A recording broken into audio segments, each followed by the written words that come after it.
大家好，我小雷。今天的视频聊起本田微型400cc 仿赛弯道王子 VFR 400家族，也就是我们常说的13期到35期，其实也可以叫弯道情人。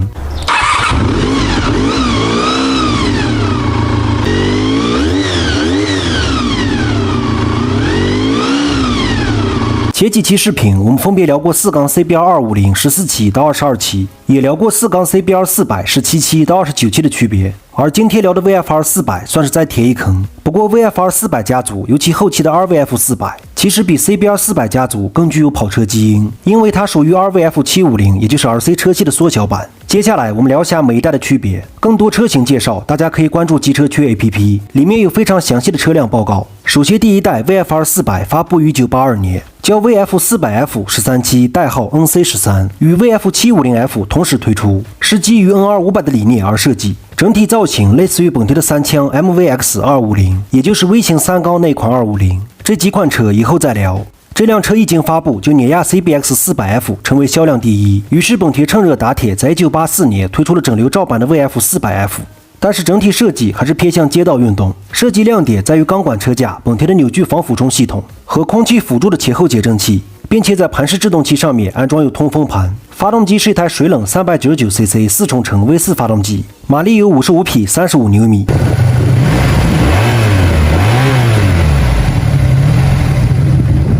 推荐使用机油 10W30 到 20W50 2.6 升。这辆车国内不多，就不再多聊。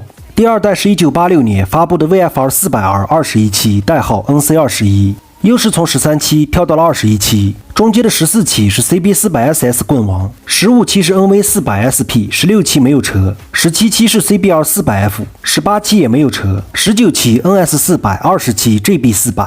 说到这里，很多兄弟很好奇，觉得16期和18期应该是 NSR 250，其实并不是，因为 NSR 250是 MC16 和 MC18， 并不是 NC16 和 NC18， 这个以后会聊。从 VFR 400 21期开始，它的设计理念基于当年的赛车 RVF 400，属于复制的民用版，整车充满着 HRC 的设计理念，比如铝制的双管车架、一致的凸轮齿轮，曲轴角度也从360度改为180度，类似于雅马哈的十字曲轴，马力也增加到59匹39牛米，红线13000转，0-100加速 3.7 秒，极速219。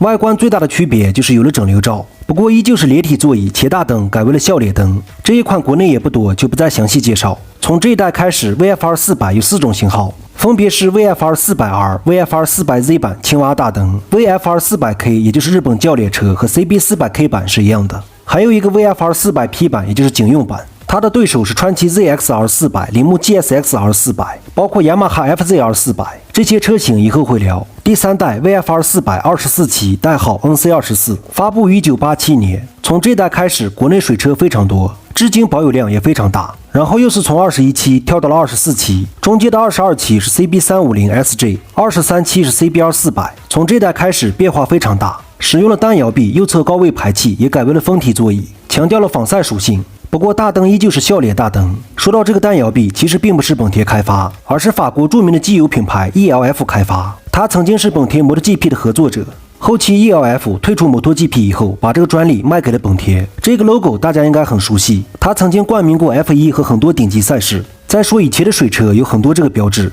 他们研发单摇臂的初衷很简单，就是为了缩短换轮胎的时间，如果再加一个，就是减轻簧下负载，仅此而已。后期大家都知道，单摇臂是本田 VFR 家族特色之一。另外，发动机马力依然是59匹39牛米，不一样的是红线转速提高到了14000转。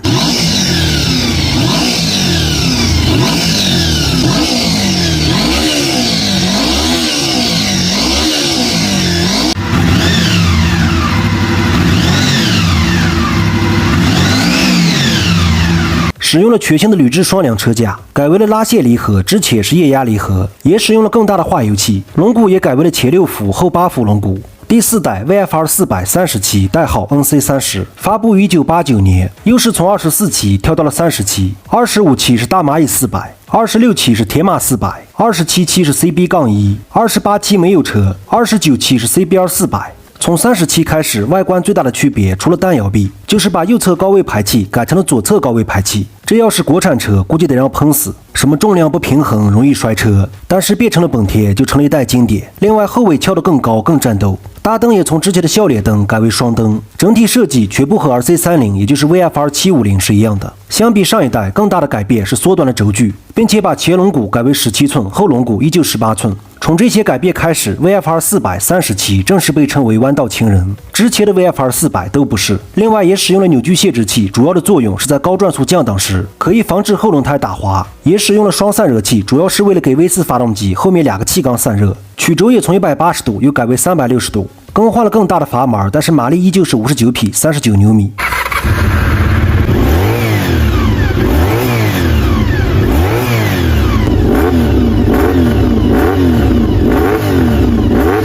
虽然马力和扭矩没有改变，但是 VFR 400的优势在于弯道和操控。第5代，也就是最后一代 VFR 400发布于1994年，并且正式更名为 RVF 400 35期，代号 NC35，又是从30期跳到了35期，31期是 CB 400， 32期是 CB 500， 33期 VRX 400， 34期沙都400。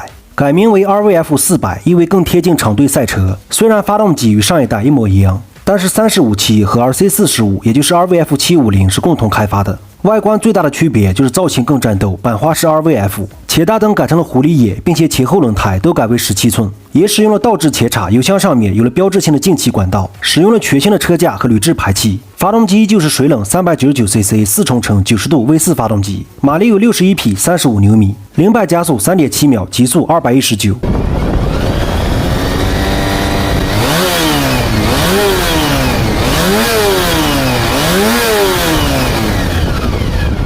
其实 RVF 相比 VFR 就是整体造型更加精致，前减震的改变也带来了更好的操控，其他几乎没有什么区别。至于 VFR 400系列为什么经典，因为当年在量产车上面装配 V4 发动机，本田应该是最早的。当时欧系车还都是 V 缸，现在阿普利亚、杜卡迪、诺顿才开始 V4，没多少年。另外单摇臂在当时也很新鲜。视频最后 VFR 400也分为欧版和日版，日版因为法规问题限速180，机油在30期以前加 2.6 升，最高可以加 20W50， 以后是 2.5 升，最高 10W40。至于价格，从24期到35期国内都有水车，在4000块到3万左右，具体看成色，但是不能上路，非法。就聊这么多吧，哪里不对多多指点。